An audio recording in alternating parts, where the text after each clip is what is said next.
भद्रक जिले में बन्या परिस्थिति दिनकू दिन गंभीर रूप धारण करुछि। गतकाली सालंदी नदीर जलस्तर किछिटा कमी लोकों मन में आशा संचार होता। मात्र पुणी थे नदी में जलस्तर वृद्धि पाइबा सहित बन्या परिस्थिति अधिक जटिल हो पड़ी। नदीर उच्च जल प्रवाह जो विभिन्न स्थान में नदीबंध और रास्ता क्षतिग्रस्त होता बेले अनेक ग्रामर जोगाजोग संपूर्ण विच्छिन्न हो जाइछि।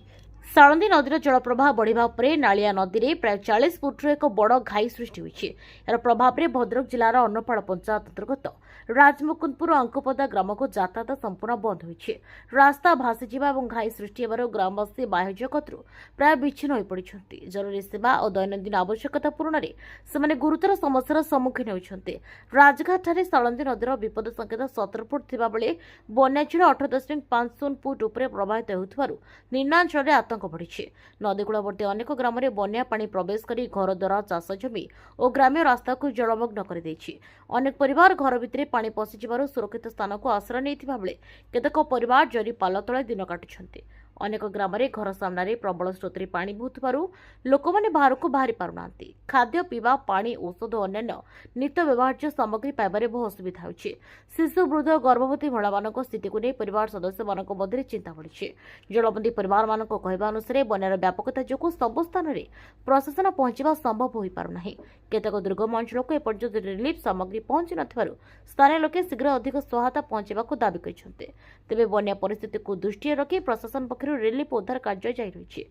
विभिन्न जलबंदी अंचल को मेडिकल टीम पठाई लोकमानक स्वास्थ्य परीक्षा कराजिबा सह अत्यावश्यक औषध बंटन करा जाउछि। जलवाहित रोगर आशंका को दृष्टि रखी स्वास्थ्य विभाग सतर्कतामूलक पदक्षेप ग्रहण करिथिबा बेले पानीय जल विशोधन स्वास्थ्य सचेतनता और आवश्यक चिकित्सा सेवा जोगाई दिया जाउछि। बन्या जल कमिबा पर्यंत प्रशासन पक्षरु परिस्थिति उपरे कड़ा नजर रखा जाइथिबा बेले नदीकूलवर्ती अंचल लोकों को सतर्क रहिबा एवं अनावश्यक भाव में बन्या जल भितर को न जिबा पई प्रशासन परामर्श दैछि। भद्रकରୁ शिशिर कुमार सिंह रिपोर्ट, सृष्टि न्यूज ओडिशा।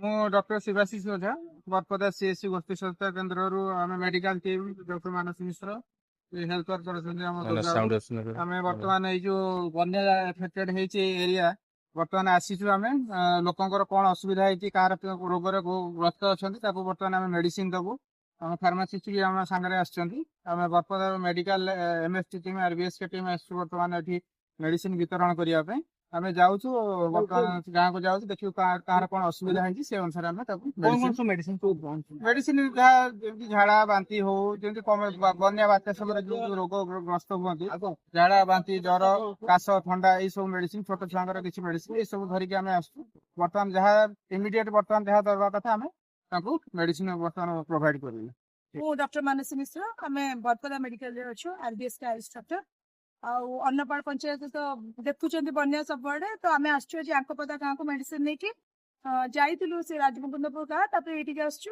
देखिए पेसेंट केते कौन अच्छा कमी लोक मैंने हईराण होती तो मेडिसिन नहीं आसु मेडिसिन दबू आ मेडिसिन देला देखिए केमती कौन परिस्थिति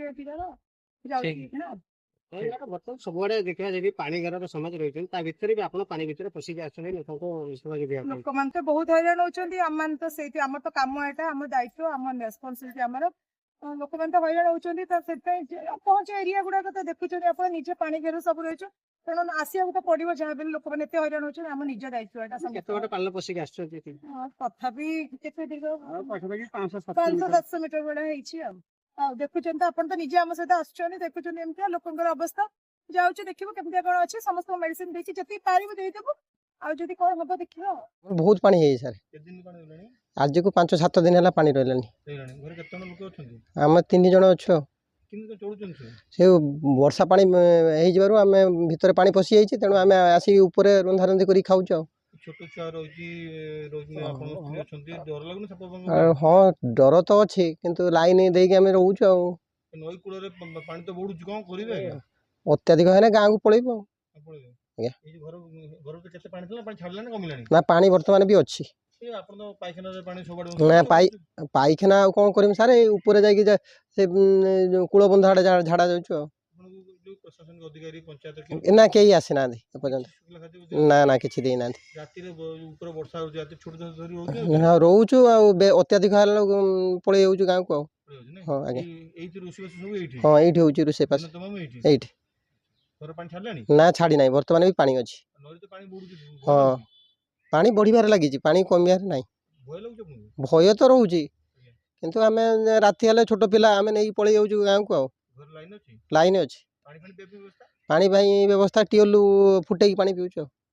ଆଜ୍ଞା, ଟ୍ୟୁବୱେଲ୍ ବୁଡ଼ି ଯାଇଛି।